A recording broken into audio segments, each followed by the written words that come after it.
What's going on, guys? We're here in Yosemite Valley. I don't think we've ever been in the dead of winter like this, and it's just an absolute dreamscape. It's so beautiful here. I wanted to do my top 10 albums of 2022 in probably one of the most beautiful places in the world. It seems fitting. So let's jump right into it. My number 10 album this year was Temple Guard with Spear of the Revenant. So this is actually not a black metal record. This is a metalcore band, heavily influenced by extreme metal, but definitely on the metalcore side of things. So if that's not your cup of tea, wouldn't recommend checking that out. But if you do like metalcore, it's got everything you like: tremolo riffs, blast beats, breakdowns. It's the full package. I loved this record. I listened to it a lot. Number 9 this year was Ultha with All That Has Never Been True. So this is a German atmospheric black metal band. This record is just absolutely steeped in existential dread. It is a really crushing listen. It's a very long album. It's over an hour long and 7 tracks. So yeah, definitely buckle up if you sit down to listen to this one. But I mean, lots of memorable moments, lots of really just eerie, kind of cinematic almost pieces of music on this record. I love this one. I came back to it a lot. I'm a huge fan of Ultha anyway, so as soon as the record came out, I knew it was going to be one I was spending a lot of time with. So number 8 this year was Nahtrunar with the album Wolfsstunde. This is an Austrian black metal band, and while he lives in Austria, it's not really a heavily nature-inspired project.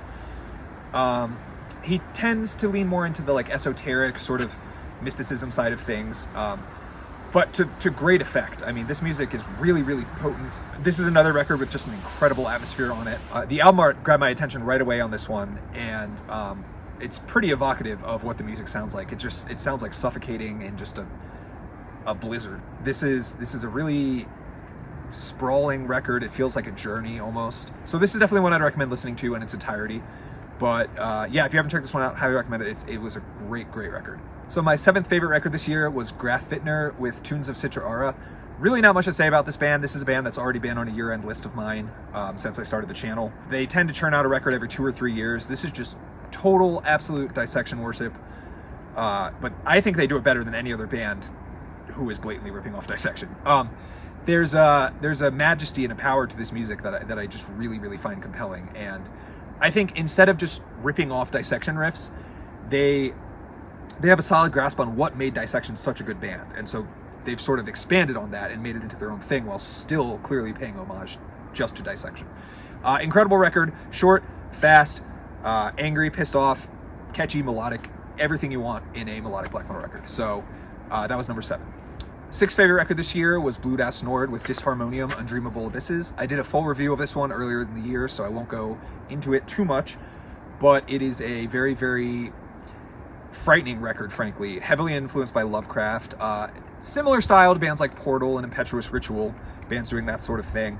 But I think Blut approaches it with a clarity and also more of a black metal ethos than any of the other bands in that style do. And frankly, this is the record that made me a Blut fan. So if you're interested in hearing more about this one, you can check out the video review I did earlier, or just give the album a listen, because that's really what this is all about. So number 5 was the new Nechochwen record, Kanawha Black. Nechochwen is a band I have liked for a long time, but I have never loved them until this record. This was a absolutely incredible collection of songs. Feels very cohesive as an album. There's an immense array of instrumentation on this thing. Lots of, sort of traditional, like Appalachian instrumentation, but also the metal on the record, while clearly being black metal, still has a lot of diverse influences. There's black metal influence, some death doom, even some traditional like heavy metal influence, which is not typically my thing, but they pull it off somehow. So great record.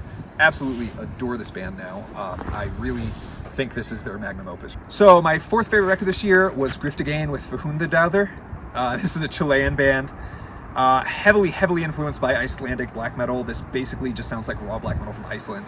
And actually, that's what I thought it was until I learned the guy was from Chile.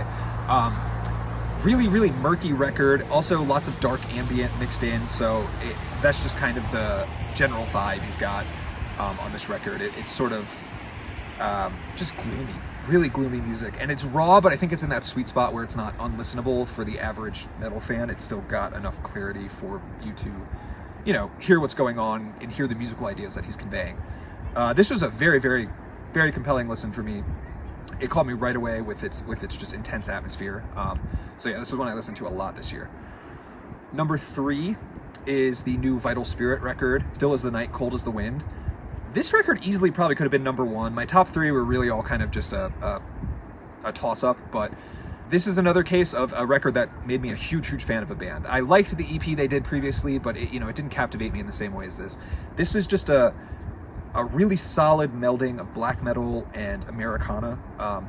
Really just part of that sort of West Coast or even just Western American black metal scene that seems to be popping up, with a lot more folk instrumentation added into these projects that really give them a sense of place and a sense of history, frankly, because that's very much what this album is dealing with, is the the historical treatment of Native Americans and just the, I guess, frankly, dark history that Western America has had throughout its the colonization period and even before. So that was my third.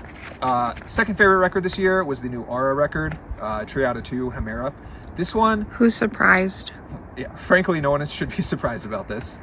Aara is one of my favorite bands ever. Swiss band, trio, anonymous musicians, refuse to play live. It's really just, they've got the mystique to back up their musicianship. And musicianship they have in droves. This is a frenetic, frankly, this isn't as dark as the black metal I typically listen to.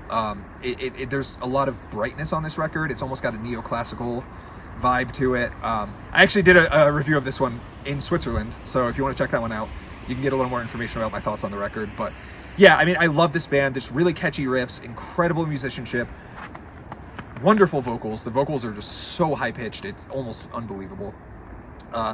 Second favorite record this year, also easily could have been first, but that brings me to my favorite record this year, which is Watain's The Agony and Ecstasy of Watain.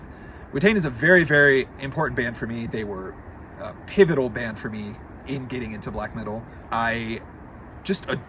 Frankly, I adore this band. They have released records I like less than others, but I don't dislike any of their records. And this one, it was a solid return to form. Heavy influence from Sworn to the Dark and Lawless Darkness and that era of Watain. It seems like they were intentionally going back to that style, and that's my favorite era of Watain, so this one was bound to be a hit with me. Just every single song on this record has something that made me want to go back and revisit the record in its entirety. It's like 45 to 50 minutes long. It's not a heavy listen, but there is just, it's jam-packed with riffs, atmosphere, climaxes and resolutions. Just wonderful holistic record. Can't say enough good things about it. If you don't like Watain, that's fine, but you're wrong. So already looking forward to a great year of music in 2023. I appreciate everyone who subscribed to the channel, everyone who leaves comments, likes the videos, shares them, whatever it may be. And of course, my wife, who stands in the cold and records all these videos for me. So I hope you guys have had a great start to 2023. Looking forward to reviewing a lot more good music. Like, comment, subscribe. Appreciate it. Have a good one, guys.